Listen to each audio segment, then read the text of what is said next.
ಕಾರ್ಯಕ್ರಮವನ್ನ ಮಾಡೋಣ. ಈಗಾಗಲೇ ಎಲ್ಲ ಪಾಠಗಳು ಇಂಟರ್ನೆಟ್ ಎಲ್ಲ ಪಾಠಗಳು ಮುಗಿದಿದೆ.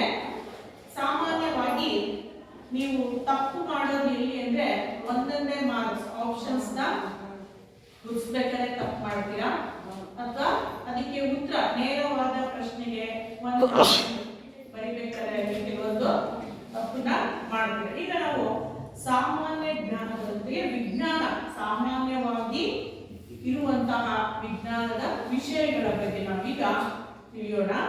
ಇದರಲ್ಲಿ ಮೊದಲನೇ ಈ ಒಂದು ಕಾರ್ಯಕ್ರಮದಲ್ಲಿ, ರಸಪ್ರಶ್ನೆ ಕಾರ್ಯಕ್ರಮದಲ್ಲಿ 8ನೇ ತರಗತಿಯ ಮಕ್ಕಳನ್ನು ನಾವು 4 ಗುಂಪುಗಳಾಗಿ ಆಯ್ಕೆ ಮಾಡಲಾಗಿದೆ. ಮೊದಲನೆಯ ಗುಂಪಿನ ಹೆಸರು, ಮೊದಲನೇ 2 ಬೆಂಚಲ್ಲಿ ಇರುವಂತಹ ಮಕ್ಕಳ ಹೆಸರು, ಆ ಗುಂಪಿಗೆ ಗಂಗಾ ಅಂತ ಇಟ್ಟಿದ್ದೀವಿ. ಮೊದಲನೇ ಗುಂಪಿನ ಹೆಸರೇನು? ಗಂಗಾ. ಎರಡನೆಯ ಗುಂಪಿನಲ್ಲಿ ಅಂದ್ರೆ 3 ಮತ್ತು 4ನೇ ಬೆಂಚಲ್ಲಿರುವ ಮಕ್ಕಳದೊಂದು ಒಂದು ತುಂಗಾ. ಎರಡನೇ ಗುಂಪಿನ ಹೆಸರೇನು? ತುಂಗಾ. ಇನ್ನು 3ನೇ ಗುಂಪು ಲಾಸ್ಟ್ ಇಂದ 3 ಮತ್ತು 4 ಬೆಂಚಿನಲ್ಲಿರುವಂತಹ ವಿದ್ಯಾರ್ಥಿಗಳ ಆ ಗುಂಪನ್ನ ಏನಂತ ಹೆಸರಿಟ್ಟಿದ್ದೀವಿ? ಇನ್ನ ಈ ಕಡೆಗೆ ಬಂದ್ರೆ ಮೊದಲನೆಯ 2 ಬೆಂಚಿನಲ್ಲಿರುವಂತಹ ಗುಂಪಿಗೆ ಏನಂತ ಇಟ್ಟಿದ್ದೀವಿ? ಇಲ್ಲಿ ಕೇಳುವಂತಹ ರಸಪ್ರಶ್ನೆಗಳಿಗೆ ಯಾವುದೇ ಒಂದು ಆಪ್ಷನ್ಸ್ ನಿಮಗೆ ಇರೋದಿಲ್ಲ. ಇರುವಂತಹ ಎಲ್ಲಾ ಪ್ರಶ್ನೆಗಳು ಏನೋ ನೇರವಾದ ಪ್ರಶ್ನೆಗಳು. ಅಂದ್ರೆ ನಿಮ್ಮ ಸುಲಭವಾಗಿ 8ನೇ ತರಗತಿಯ ಮಕ್ಕಳಿಗೆ ಸುಲಭವಾಗಿ ಯಾವ ರೀತಿ ನಮ್ಮ ದೇಹಕ್ಕೆ ಏನೇನು ಅಗತ್ಯತೆ ಇದೆ ಮತ್ತು ಕೆಲವೊಂದು ಪೋಷಕಾಂಶಗಳ ಕೊರತೆಯಿಂದ ಯಾವ ಕಾಯಿಲೆಗಳು ಬರುತ್ತವೆ ಅಂತ ಒಂದು ಸಣ್ಣ ಈಗಿನ ಒಂದು ಚಿಕ್ಕ ಚಿಕ್ಕ ವಿದ್ಯಮಾನಗಳ ಬಗ್ಗೆ ಮಾತ್ರ ಈ ಒಂದು ರಸಪ್ರಶ್ನೆ ಕಾರ್ಯಕ್ರಮ ಮಾಡ್ತಾ ಇರೋದು. ಇದು ಎಲ್ಲವೂ ನೇರವಾದ ಪ್ರಶ್ನೆಗಳು. ಯಾರು ಒಂದು ಪ್ರಶ್ನೆಗೆ ಉತ್ತರ ಕೇಳ್ತೀರೋ ಅವರಿಗೆ ಎಷ್ಟು ಮಾರ್ಕ್ಸ್? 10 ಮಾರ್ಕ್ಸ್ ಆಯ್ತಲ್ಲ. ಅವರಿಗೆ 10 ಮಾರ್ಕ್ಸ್. ಅಕಸ್ಮಾತ್ ಆ ತಂಡದವರು ಆ ಒಂದು ಪ್ರಶ್ನೆಗೆ ಉತ್ತರ ಹೇಳಿಲ್ಲ ಅಂದ್ರೆ ಆ ಪ್ರಶ್ನೆ ಯಾರಿಗೆ ಹೋಗುತ್ತೆ? ಮುಂದಿನ ತಂಡಕ್ಕೆ ಹೋಗುತ್ತೆ. ಆ ತಂಡದವರು ಉತ್ತರವನ್ನ ಹೇಳಿದ್ರೆ ಅವ್ರಿಗೆ 10 ಅಂಕಗಳು ಬರೋದಿಲ್ಲ. ಎಷ್ಟು ಅಂಕ ಬರುತ್ತೆ? 5. ಯಾಕೆ ಅಂದ್ರೆ ಅದು ಪಾಸ್ ಕ್ವಶನ್ ಆಗುತ್ತೆ. ಅರ್ಥ ಆಯ್ತಲ್ಲ. ಎರಡನೇ ತಂಡದವರು ಹೇಳಿಲ್ಲ ಅಂದ್ರೆ ಯಾರಿಗೆ ಹೋಗುತ್ತೆ? ಮೂರನೇ ತಂಡದವರಿಗೆ ಹೋಗುತ್ತೆ. 3ನೇ ತಂಡದವರು ಹೇಳಿಲ್ಲ ಅಂದ್ರೆ 4ನೇ ತಂಡದವರಿಗೆ ಬರುತ್ತೆ. ಕೊನೆಗೆ ಆ ಪ್ರಶ್ನೆಗೆ ಯಾರು ಉತ್ತರ ಹೇಳಿಲ್ಲ ಅಂದ್ರೆ ಯಾರು ಹೇಳ್ಬೋದು? ಕೆಳಗೆ ಕೂತಿರುವಂತಹ ವಿದ್ಯಾರ್ಥಿಗಳು ಆ ಒಂದು ಪ್ರಶ್ನೆಗೆ ಉತ್ತರವನ್ನ ಹೇಳ್ಬೋದು. ಅರ್ಥ ಆಯ್ತಲ್ಲ ಎಲ್ಲರಿಗೂ?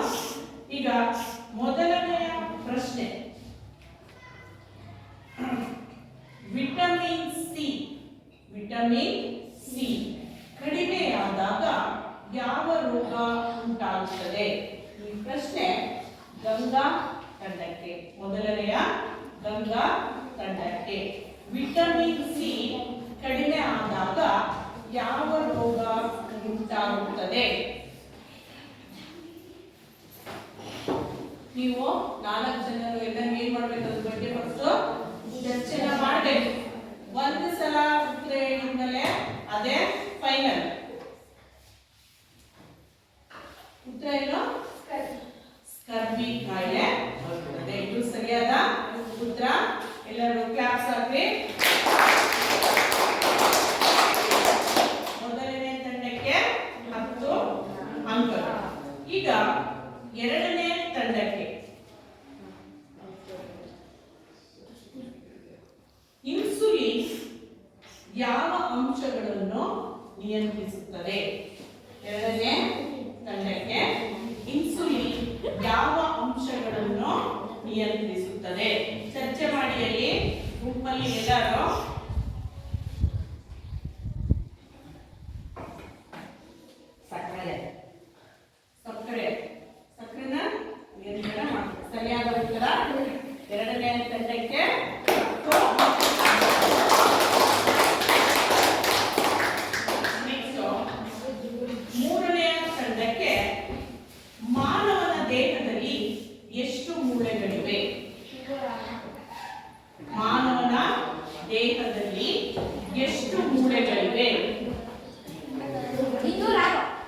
6 ಸರಿಯಾದ ಅಂಕಗಳು. ಈಗ ನಾಲ್ಕನೇ ತಂಡಕ್ಕೆ ಒಂದು ನಿಮಿಷದಲ್ಲಿ ನಾಡಿ ಎಷ್ಟು ಬಾರಿ ಬಡಿಯುತ್ತದೆ? ಒಂದು ನಿಮಿಷದಲ್ಲಿ ನಾಡಿ ಎಷ್ಟು ಬಾರಿ ಬಡಿಯುತ್ತದೆ?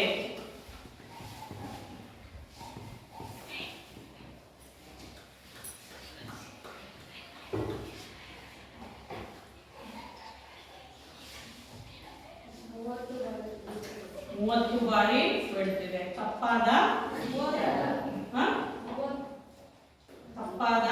ಉತ್ತರ.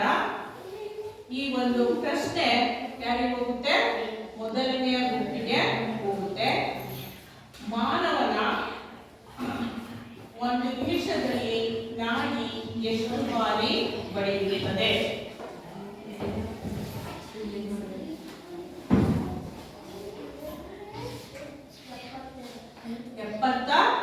72 ಬಾರಿ ಬಡಿಯುತ್ತದೆ. ಸರಿಯಾದ ಉತ್ತರ.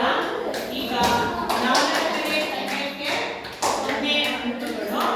ಇದು ಪಾಸ್ ಕ್ವಶನ್ ಆಗಿರೋದ್ರಿಂದ ಮೊದಲನೇ ತಂಡಕ್ಕೆ 5 ಅಂಕಗಳು. ಈಗ ಮೊದಲನೇ ಸುತ್ತಿನಲ್ಲಿ ಎಷ್ಟು ಅಂಕಗಳು ಯಾವ್ಯಾವ ತಂಡಕ್ಕೆ ಬಂದಿದೆ ಅನ್ನೋದನ್ನ ನೋಡೋಣ. ಮೊದಲನೇ ತಂಡಕ್ಕೆ ಎಷ್ಟು ಅಂಕ ಬಂದಿದೆ? 15 ಅಂಕಗಳು. ಮೊದಲ ಸುತ್ತಿನಲ್ಲಿ ಎಷ್ಟು ಬಂದಿದೆ? 15 ಅಂಕಗಳು. ನೆಕ್ಸ್ಟ್ ಎರಡನೇ ತಂಡಕ್ಕೆ 10 ಅಂಕಗಳು. ಮೂರನೇ ತಂಡಕ್ಕೆ 5 ಅಂಕಗಳು ಬಂದಿದೆ. ಆದ್ರೆ ನಾಲ್ಕನೇ ತಂಡ ಒಂದು ಹೇಳಿದೆ ಎಷ್ಟು ಅಂಕ ಪಡೆದಿದ್ದಾರೆ? 0. ಇನ್ನು ಮುಂದಿನ ಸುತ್ತಿನಲ್ಲಿ ನೀವು ಕೂಡ ಚೆನ್ನಾಗಿ ಉತ್ತರವನ್ನು ಹೇಳಿದ್ರೆ ನೀವು ಕೂಡ ಏನ್ ಪಡಿತೀರಾ? ಒಳ್ಳೆಯ ಅಂಕಗಳನ್ನ ಪಡಿತೀರಾ. ಈಗ ಎರಡನೇ ಸುತ್ತಿನಲ್ಲಿ ಮೊದಲನೆಯ ತಂಡಕ್ಕೆ, ಈಗ ಪ್ರಶ್ನೆ ಎರಡನೇ ಸುತ್ತಿನಲ್ಲಿ ಯಾರಿಗೆ ಬರಬೇಕು? ಮೊದಲನೇ ತಂಡಕ್ಕೆ. ಬೀಳುವ ನಕ್ಷತ್ರಗಳನ್ನು ಏನೆಂದು ಕರೆಯುವರು? ಬೀಳುವ ನಕ್ಷತ್ರಗಳನ್ನು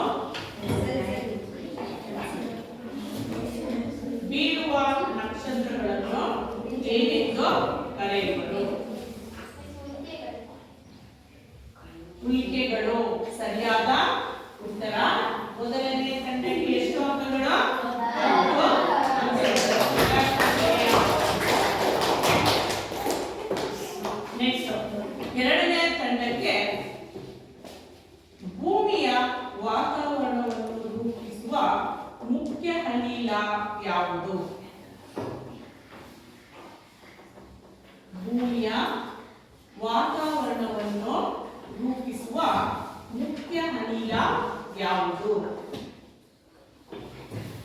ನಮ್ಮ ವಾತಾವರಣದಲ್ಲಿ ಏನ ಕಾಣ್ತೀವಿ ಹೆಚ್ಚಾಗಿ? Carbon dioxide. ತಪ್ಪಾದ ಉತ್ತರ.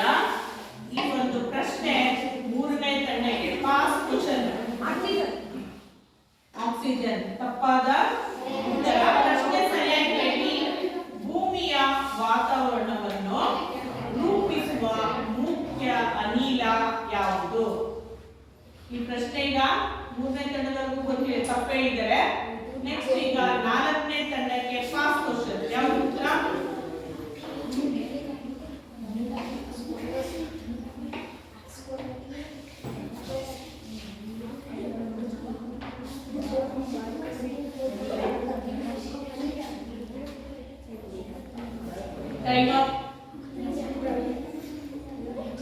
ಈಗ ಈ ಪ್ರಶ್ನೆ ಮೊದಲನೇ ತಂಡಕ್ಕೆ ಬರುತ್ತೆ. ಉತ್ತರ ಏನು?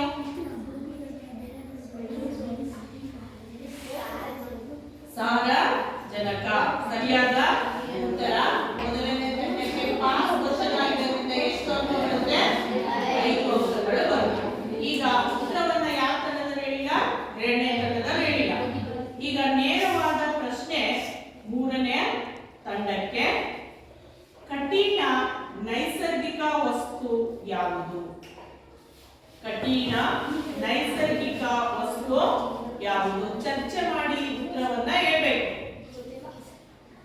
ಕಠಿಣ ನೈಸರ್ಗಿಕ ವಸ್ತು ಯಾವುದು?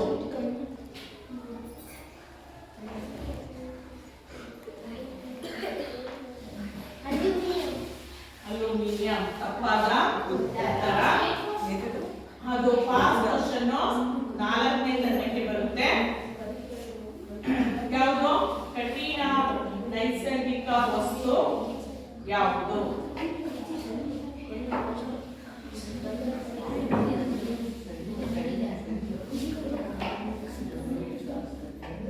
Time up. ಹೇಳು. ತಪ್ಪಾದ ಉತ್ತರ. ಮೊದಲನೇ ತಂಡಕ್ಕೆ ಪಾಸ್ ಕ್ವಶನ್ ಇದು. ಕೇಳ್ತಾ ಇರೋದು ಕಣ್ಣಿನ ನೈಸರ್ಗಿಕ ವಸ್ತು ಯಾವುದು? ಯಾವುದು? ವಜ್ರ. ಸರಿಯಾದ ಉತ್ತರ. ಮೊದಲನೇ ತಂಡಕ್ಕೆ 5 ಮಾರ್ಕ್ಸ್. ಅದು ಪಾಸ್ ಕ್ವಶನ್ ಆಗಿದೆ. ಈಗ ನೇರವಾದ ಪ್ರಶ್ನೆ ಯಾವ ತಂಡಕ್ಕೆ? 4ನೇ ತಂಡಕ್ಕೆ. ಮಾನವನ ದೇಹದ ರಕ್ತದ pH ಎಷ್ಟು? 7.4. ಸರಿಯಾದ ಉತ್ತರ.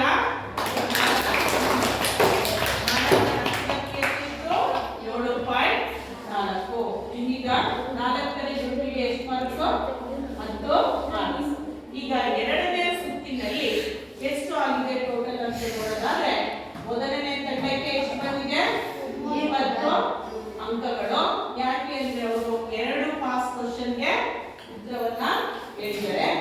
ನೆಕ್ಸ್ಟ್ ಎರಡನೇ ತಂಡಕ್ಕೆ 0. ಯಾವ ಉತ್ತರವನ್ನು ಹೇಳಿಲ್ಲ. 4ನೇ ತಂಡಕ್ಕೆ ಎರಡನೇ ಸುತ್ತಿನಲ್ಲಿ ಎಷ್ಟು ಅಂಕ ಬಂದಿದೆ? 10 ಅಂಕ ಬಂದಿದೆ. ಈಗ ನೇರ ಪ್ರಶ್ನೆ ಯಾವ ಗುಂಪಿಗೆ ಇವಾಗ? ಮೊದಲನೆಯ ತಂಡಕ್ಕೆ. ರಕ್ತ ಎಪ್ಪುಗಟ್ಟದಿರುವಿಕೆಗೆ ಅಸಾಧ್ಯತೆಯನ್ನು ಏನೆಂದು ಕರೆಯುತ್ತಾರೆ? ರಕ್ತ ಎಪ್ಪುಗಟ್ಟದಿರುವುದಕ್ಕೆ ಅಸಾಧ್ಯತೆಯನ್ನು ಏನೆಂದು ಕರೆಯುತ್ತಾರೆ? ಅದು ಒಂದು ಕಾಯಿಲೆ.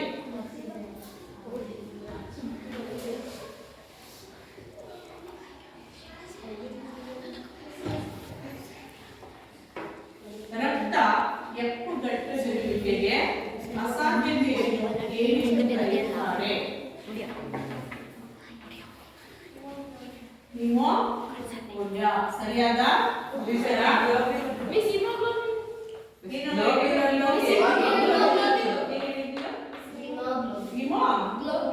ಹಿಮೋಗ್ಲೋಬಿನ್ ತಪ್ಪಾದ ಉತ್ತರ. ಮೊದಲನೇ ತಂಡಕ್ಕೆ ನಾನೇ ಉತ್ತರ ಹೇಳ್ಬಿಟ್ಟೆ. ಒಂದು ಪ್ರಶ್ನೆಗೆ ಯಾರಿಗೂ ಅಂಕ ಬೇಡ. ಅದು ಕಾಯಿಲೆ ಯಾವುದು ಅಂದ್ರೆ ಹಿಮೋಫಿಲಿಯಾ. ಯಾವುದಕ್ಕೆ? ಹಿಮೋಫಿಲಿಯಾ. ನೆಕ್ಸ್ಟ್ ಎರಡನೇ ತಂಡಕ್ಕೆ ಅತ್ಯಂತ ದೊಡ್ಡ ಜೀವಂತ ಪ್ರಾಣಿ ಯಾವುದು?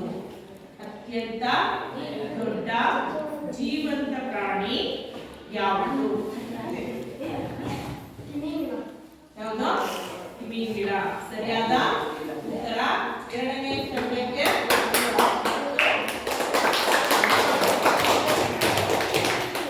ನೆಕ್ಸ್ಟ್ ಮೂರನೆಯ ತಂಡಕ್ಕೆ ಭೂಮಿಯು ವಸ್ತುವನ್ನು ತನ್ನ ಕೇಂದ್ರದ ಕಡೆಗೆ ಆಕರ್ಷಿಸುವ ಬಲವನ್ನು ಡ್ಯಾಶ್ ಬಲ ಎನ್ನುವರು. ನಿಧಾನಕ್ಕೆ ಯೋಚನೆ ಮಾಡಿ ಉತ್ತರವನ್ನ ಹೇಳಿ. ಗುರುತ್ವಾಕರ್ಷಣ ಬಲ. Very good. ಯಾವ ಬಲ ಅದು? ಗುರುತ್ವಾಕರ್ಷಣ ಬಲ. 10 ಅಂಕಗಳು. ನೆಕ್ಸ್ಟ್ 4ನೇ ತಂಡಕ್ಕೆ ದೂರದರ್ಶಕವನ್ನು ಕಂಡುಹಿಡಿದ ವಿಜ್ಞಾನಿ ಯಾರು?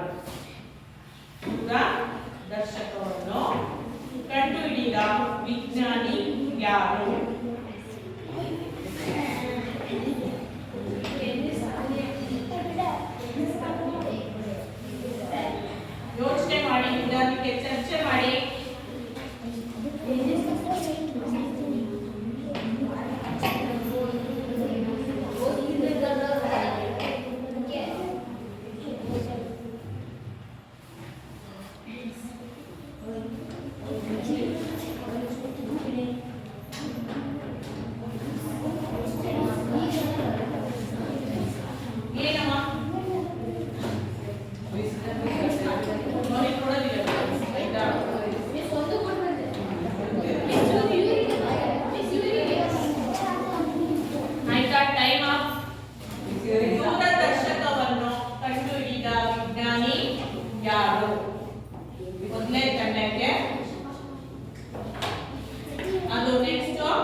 ಮೊದಲೇ ತಂಡಕ್ಕೆ ಪಾಸ್ ಕ್ವಶನ್ 5 ಮಾರ್ಕ್ಸ್ ಬಂದಿದೆ. ನೆಕ್ಸ್ಟ್ ನೇರವಾದ ಪ್ರಶ್ನೆ ಯಾರಿಗೆ? ಯಾವ ತಂಡಕ್ಕೆ? ಮೊದಲೇ ತಂಡಕ್ಕೆ ಅಲ್ವಾ? ಈಗ ಈ ಸುತ್ತಿನಲ್ಲಿ ಎಷ್ಟೆಷ್ಟು ಅಂಕಗಳು ಯಾರ್ಯಾರಿಗೆ ಬಂದಿದೆ ಅಂತ ನೋಡೋದಾದ್ರೆ ಮೊದಲನೇ ತಂಡಕ್ಕೆ ಎಷ್ಟು ಬಂದಿದೆ? 5. ಮೊದಲನೇ ತಂಡಕ್ಕೆ 5 ಅಂಕಗಳು, ಎರಡನೇ ತಂಡಕ್ಕೆ 10 ಅಂಕಗಳು, ಮೂರನೇ ತಂಡಕ್ಕೆ 10 ಅಂಕಗಳು, ನಾಲ್ಕನೇ ತಂಡ ಒಂದೇ ಒಂದು ಉತ್ತರವನ್ನು ಹೇಳಿದೆ 0 ಅಂಕವನ್ನು ಪಡೆದಿದ್ದಾರೆ. ಈಗ ಮೊದಲನೆಯ ತಂಡಕ್ಕೆ ಪ್ರಶ್ನೆ,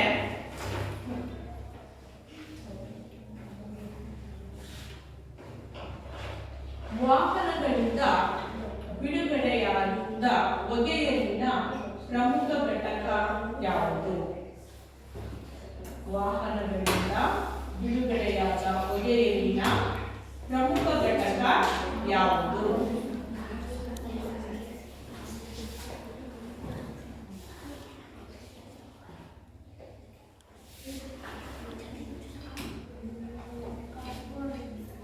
ಕಾರ್ಬೋ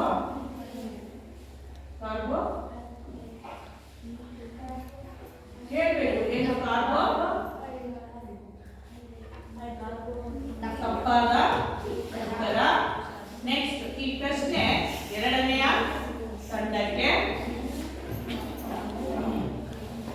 ವಾಹನಗಳಿಂದ ಬಿಡುಗಡೆಯಾದ ಹೊಗೆಯಲ್ಲಿನ ಪ್ರಮುಖ ಘಟಕ ಯಾವುದು?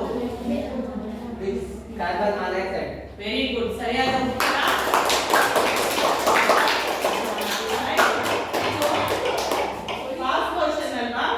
ಎರಡನೇ ತಂಡಕ್ಕೆ 5 ಅಂಕಗಳು.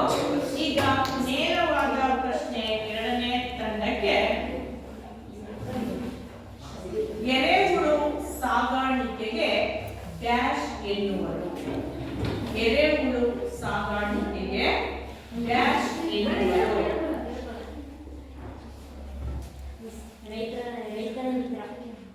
ಈ ಪ್ರಶ್ನೆ ಏನು ಅಂದ್ರೆ, ನಾವು ಎರೆಹುಳುವನ್ನ ರೈತನ ಮಿತ್ರ ಅಂತ ಕರಿತೀವಿ, ಹೌದಾನೆ?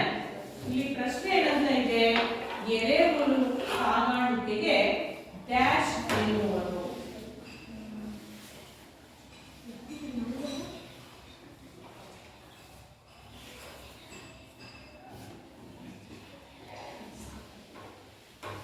ಈ ಪ್ರಶ್ನೆ ನೆಕ್ಸ್ಟ್ ಪಾಸ್ ಮಾಡ್ಲಾ? ಮೂರನೆಯ ತಂಡಕ್ಕೆ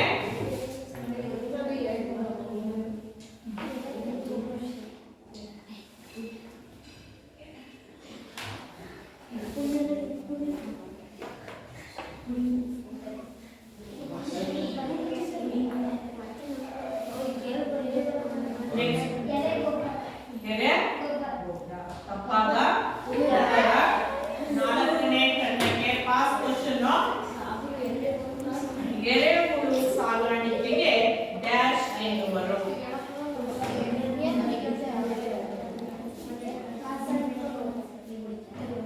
ಅದನ್ನ ಸಾಕೊಳ್ಳೋದು ಹೆಂಗೆ, ಏನಂತ ಕರಿತೀವಿ ಅಂತ ಹೇಳ್ತಾ ಇರೋದು ಅಲ್ವಾ?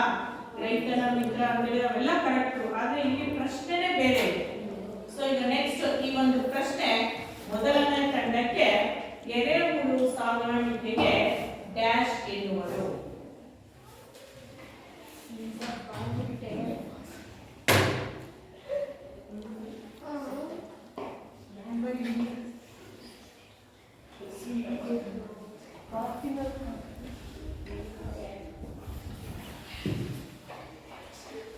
ಯಾರು ಗೊತ್ತಿಲ್ಲ?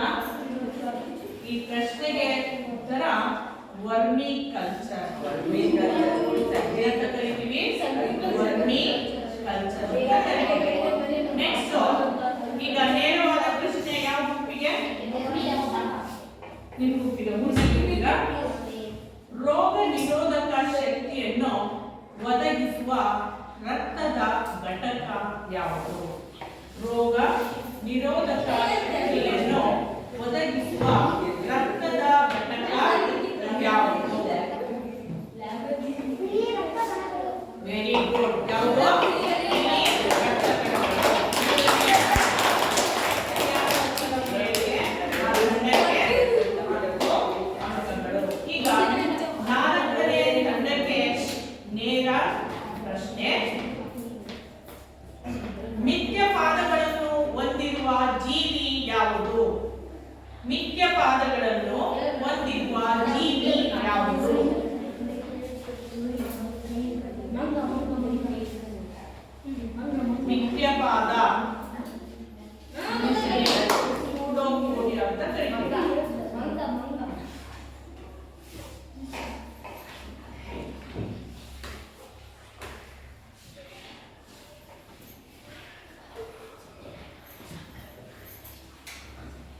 ನಾಲ್ಕನೇ ತಂಡಕ್ಕೆ ಟೈಮ್ ಆಯ್ತಾ? ಅದು ಪಾಸ್ ಕ್ವಶನ್ ಮೊದಲನೇ ತಂಡಕ್ಕೆ. Very good. ಸರಿಯಾದ ಉತ್ತರ ಅಮೀಬಾ. ಯಾಕಮ್ಮ? ಮುಖ್ಯ ಪದ ಯಾವ್ದು ಕಾಣ್ತೀವಿ? ಅಮೀಬಾದಲ್ಲಿ ಕಾಣ್ತೀವಿ. ಮೊದಲನೇ ತಂಡಕ್ಕೆ 5 ಅಂಕಗಳು. ಈಗ ನೇರವಾದ ಪ್ರಶ್ನೆ ಮೊದಲನೆಯ ತಂಡಕ್ಕೆ. ಪ್ರಶ್ನೆ: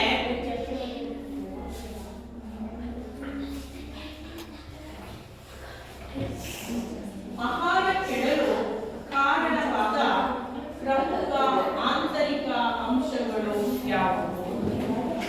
ಆಹಾರ ಕೆಡಲು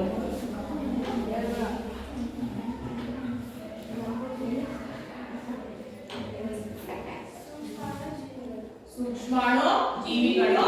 ಸರಿಯಾದ ಉತ್ತರ. ಮೊದಲನೇ ತಂಡಕ್ಕೆ 10 ಅಂಕಗಳು. ಕ್ಲಾಸ್ ಆಗ್ಲಿಲ್ಲ?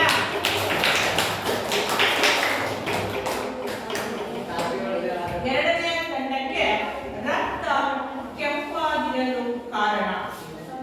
ರಕ್ತ ಕೆಂಪಾಗಿರಲು ಕಾರಣ. Very good. Correct answer.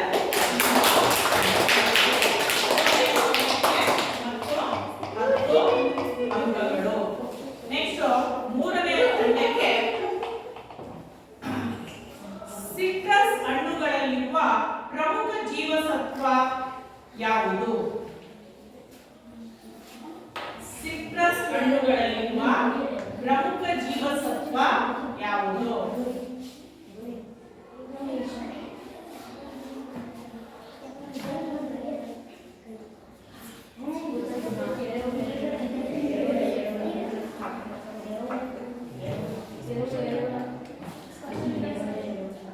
Citrus ಹಣ್ಣುಗಳಲ್ಲಿರುವ orange, ನಿಂಬೆಹಣ್ಣು ಎಲ್ಲ ಕೇಳಿದಿರ್ತಾರೆ. ಅದರಲ್ಲಿರುವಂತಹ ಪ್ರಮುಖ ಜೀವಸತ್ವ ಯಾವುದು?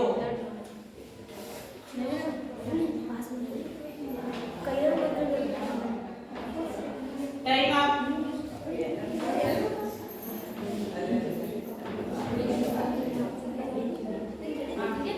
ಪ್ರಶ್ನೆ ನಾಲ್ಕನೇ ತಂಡಕ್ಕೆ ಹೋಗುತ್ತೆ. ನಾಲ್ಕನೇ ತಂಡದವರು ಸಿಟ್ರಸ್ ಹಣ್ಣುಗಳಲ್ಲಿರುವ ಪ್ರಮುಖ ಜೀವಸತ್ವ ಯಾವುದು?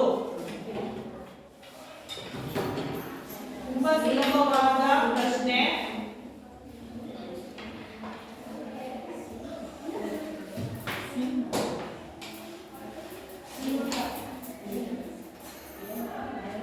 ಪಾಸ್ ಮಾಡ.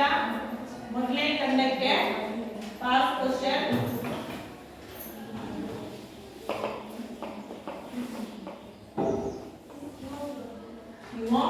ತಪ್ಪಾದ ಉತ್ತರ. ಸಿಟ್ರಸ್ ಹಣ್ಣಲ್ಲಿ ಏನಿರುತ್ತೆ? ಯಾವ ಜೀವಸತ್ವ ಇದೆ? ಸೆಕೆಂಡ್ ಜೀವಸತ್ವ. Very good. ಸರಿಯಾದ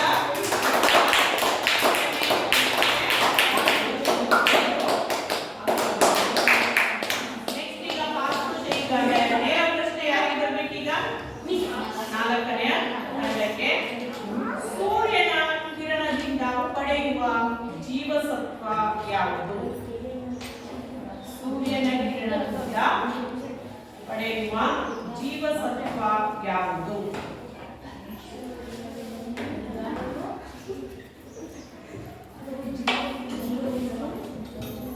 ಸೂರ್ಯನ ಕಿರಣದಿಂದ ನಮಗೆ ಏನು ಸಿಗುತ್ತೆ? ಯಾವ ಜೀವಸತ್ವ ಸಿಗುತ್ತೆ?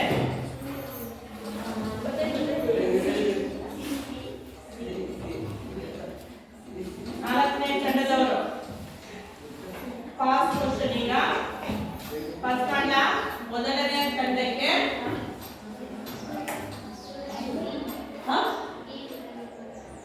ಜೀವಸತ್ವ ಡಿ. ಸರಿಯಾದ ಉತ್ತರ.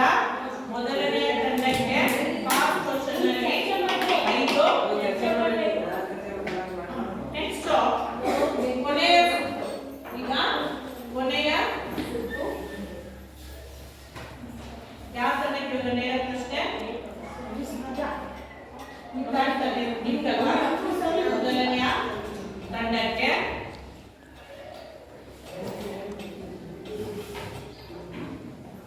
ಆಹಾರ ಸಾಗಿಸುವ ಅಂಗಾಂಶ ಯಾವುದು?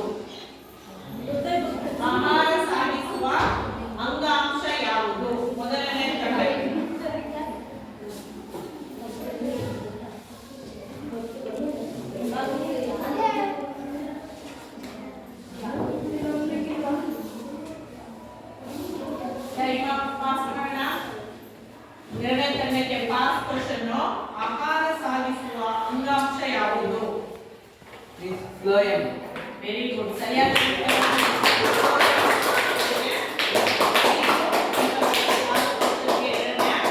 ತಂಡಕ್ಕೆ. ಈಗ ನೇರ ಪ್ರಶ್ನೆ ಎರಡನೇ ತಂಡಕ್ಕೆ. ಎಕ್ಸ್ರೇಸ್ ಆವಿಷ್ಕರಿಸಿದವರು ಯಾರು?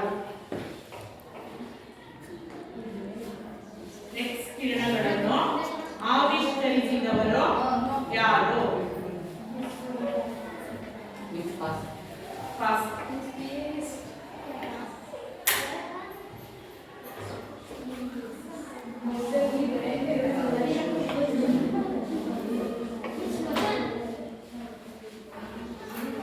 ಎಕ್ಸ್ರೇಸ್ ಆವಿಷ್ಕರಿಸಿದವರು ಯಾರು? ಎಕ್ಸ್ ಕಿರಣಗಳನ್ನು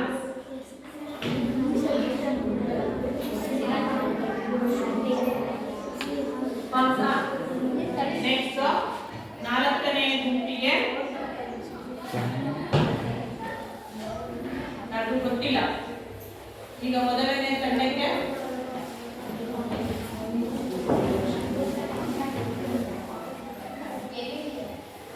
ತಪ್ಪಾದ ಉತ್ತರ.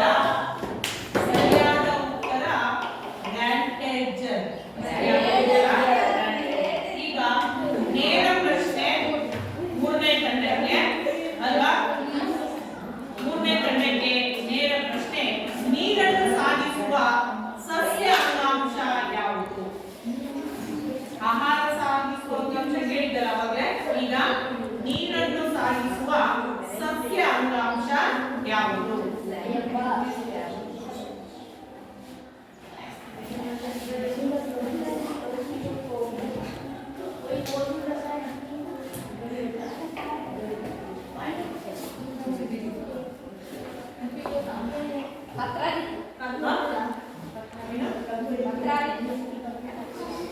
ತಪ್ಪಾದ ಉತ್ತರ ನಾಲ್ಕನೇ ತಂಡಕ್ಕೆ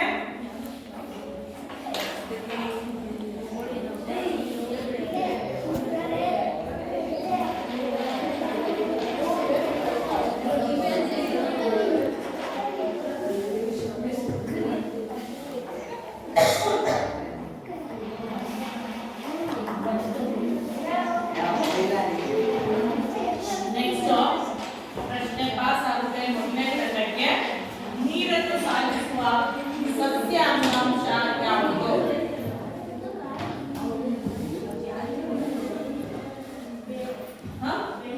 ಬೇರು. ತಪ್ಪಾದ ಉತ್ತರ ಉತ್ತರ ಝೈಲಮ್. ಸರಿಯಾದ ಉತ್ತರ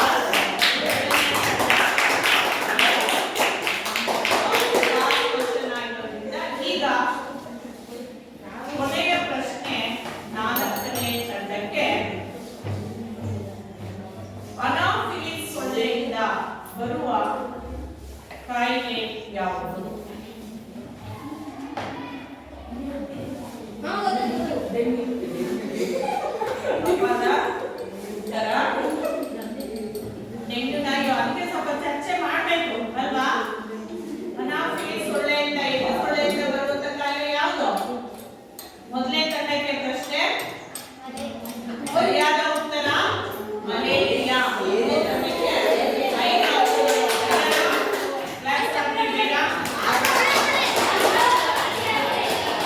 ಈಗ ಇಲ್ಲಿಗೆ ರಸಪ್ರಶ್ನೆ ಕಾರ್ಯಕ್ರಮ ಮುಗಿದು.